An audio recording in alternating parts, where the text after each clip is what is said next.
Video 6, the communicative fourth toes and lower halves of the insteps. So how well do you relate with yourself and other people? How good are your communications? Everybody has so much to say. The body and the feet speak absolute volumes. So let's find out what your feet have to say about you. The fourth toes pick up what they think about your communication and relationships. The right fourth toe, your past communications and relationships, and the left one, your present. The fourth toes resonate to orange and water. They're all about balance in the give and take in life, particularly in our relationships.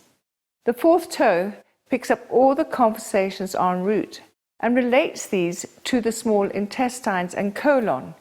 Looking at the number 4, it starts in the family area, goes up the family side in the present, so it's picking up energy of what's going on within the family society, goes through the fourth toe, across the neck of the big toe, what has been done in the past, right through to the communications relationships in the past, and then goes back, joins up again in the family area. It's about knowing the length of our feet, literally in terms of how we stand, where we stand, whether we like the length of our feet. It's also about meeting expectations. Some people dislike their feet because they feel they're too big. Other people think they're too small. The question to ask is, too big for what? Or too small for what? We talk about the chemistry between people. And this is what is sparked within our communications and our relationships. Is there a chemical spark? What is that chemical? Does it cause an explosion? What are the chemicals being released between two people? Is that why they act and react the way they do? And they relate to this chemical composition. The fourth toes relate to the lower digestive tract, the small intestine and the colon, as we can see here. The essence is water. Water flows any which way. It also forms solutions, and with the body being composed mainly of water, all the solutions lie within. We can bubble up with enthusiasm. We can create waves. It digests in fire and air, the fire being the doing area, the air from the emotional area. It's a very mobile element. It cleanses, but it also has a downwards movement, and it can pull people down at times. It's a changeable element. So the fourth toes are connected to all the watery or the liquid elements of the body. Aspects that affect the saliva adversely are when people are not able to chew over their decisions. The lymph comes from the expressive area. Tears, obviously from the emotional area, as well as a bit of the blood as well. We talk about blood, sweat and tears. Then of course there are the chemicals as well as the mucus. More mucus is produced in the body when we are feeling we're under attack by irritants. The mucus wants to trap these and get rid of them. Also, the fourth toe is connected to all the intercellular fluids, as well as urine, feces, and the sexual juices. It resonates to the beautiful color orange, and if you listen to that word orange, oh, the range of relationships. And we are so blessed to come in contact with many different types of people on this planet, with different personalities, different chemical makeups, all of which makes us grow and develop into the person we are. Orange can also be a very superficial color. It is lacking in people who are indecisive, during traumatic times, in shock, when in doubt, or hysterical. At its best, it's an all-knowing color that is full of vitality, freedom, peace, pleasure, joy, trust, and ecstasy. The orange color becomes imbalanced during times of depression, hysteria, envy, greed, and when we try and go against the flow, resentment, jealousy, it affects the give and take within our relationships. These adversaries affect the colon and the small intestines.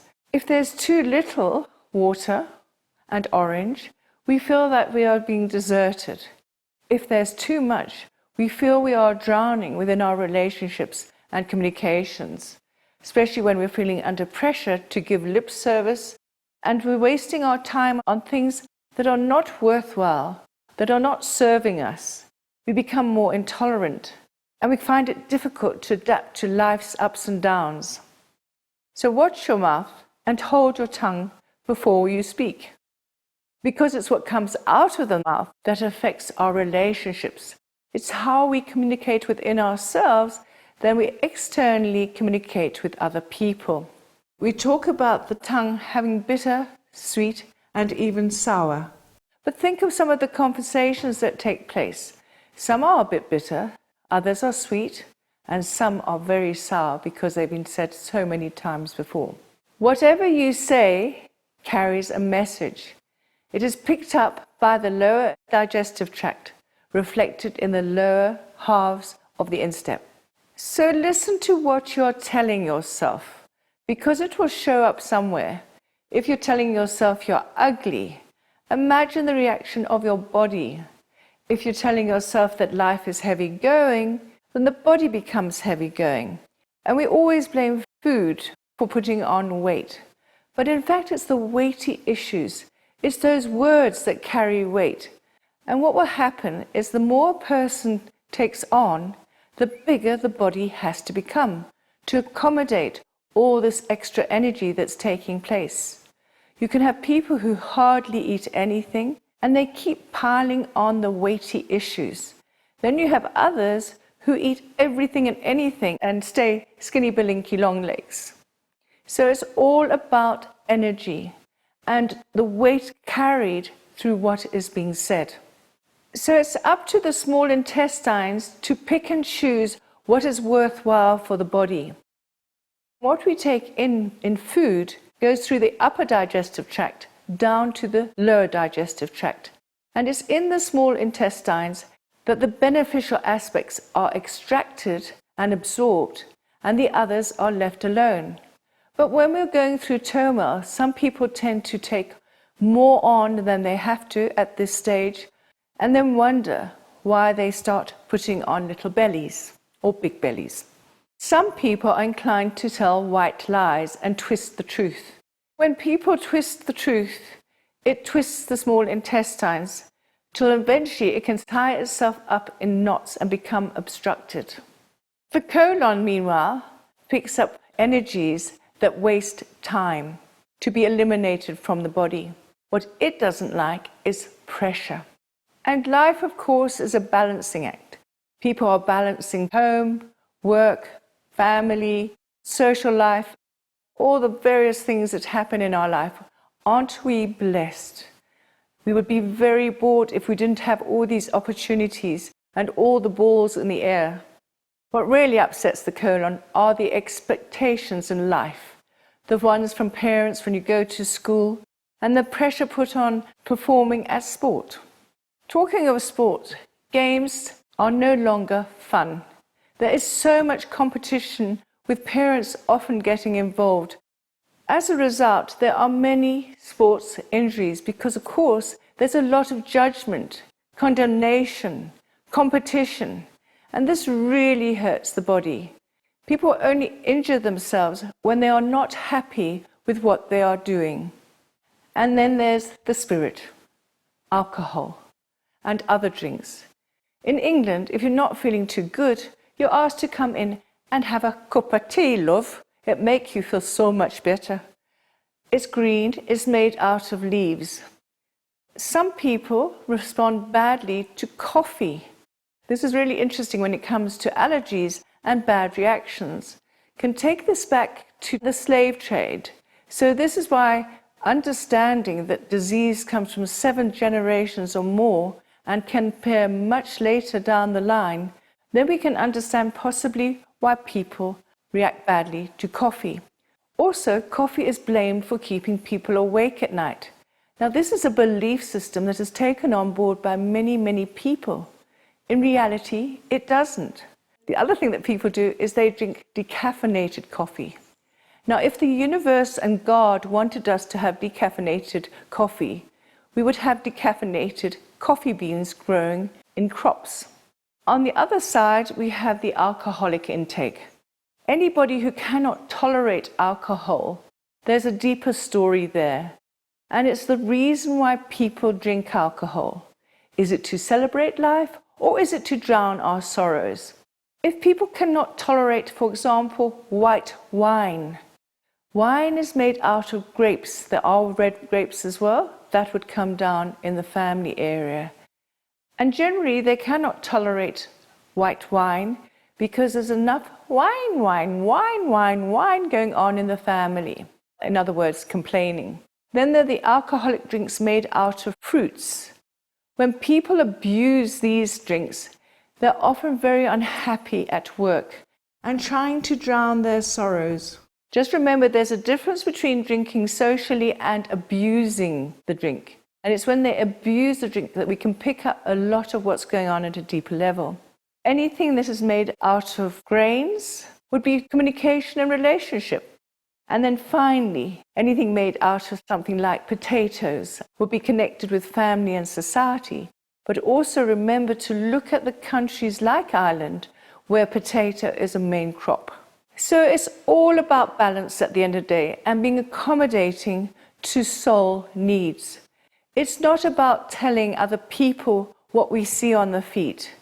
That is why it is called the language of the feet. So that we actually understand, and remember the feet are underneath us and we stand on them, we understand what the feet are trying to say, so we know the questions to ask the recipient. Everybody has their own story. We don't know what that story is. We need to ask the pertinent questions so we get the answers and know how to help. We know how to guide them into helping themselves. They will find those answers and the solutions out for themselves. So when it comes to massaging the fourth toes and the lower instep, have a look at the stature, the size and the shape of the fourth toe. A fourth toe, hiding behind a third toe, often is a person who is all action but never tells anyone about this. It could be a thief or a saint. The fourth toe that goes across the baby toe may be bending into the family belief system. If it goes the other way and covers the third toe, it's indicative of shyness. A large-sized fourth toe is a good communicator. They should be in the arts, teachers, some form of communication. Looking at the whole foot, if it looks very edematous, edema, of course, is excessive water. So the person is feeling incredibly overwhelmed, particularly in their communication relationships. Dehydration, on the other hand, is feeling denied. Look again to see where the heel and the instep meet. Is the heel invading the space of the lower instep, in which case this person is so busy doing things for family and really getting on without really paying attention to their communications and relationships. If it's the other way, then of course the communications and relationships are invading the space within the family. The lines, look and see where they come from. Family side, are they lines of concern? Are they lines of being tied? Also remember that you can see numbers, letters, initials.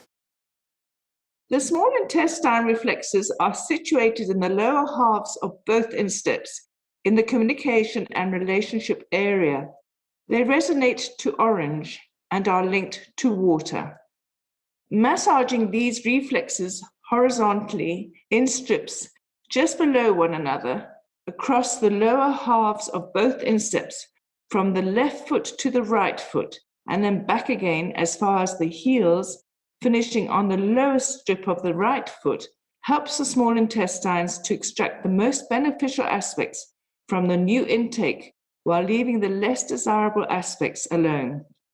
The colon reflexes hug the outer edges of both lower halves of the insteps, beginning at the ileocecal valve and appendix reflexes in the lower outer right instep, where it meets the right heel, and ending at the sigmoid colon reflex on the inner edge of the left lower instep.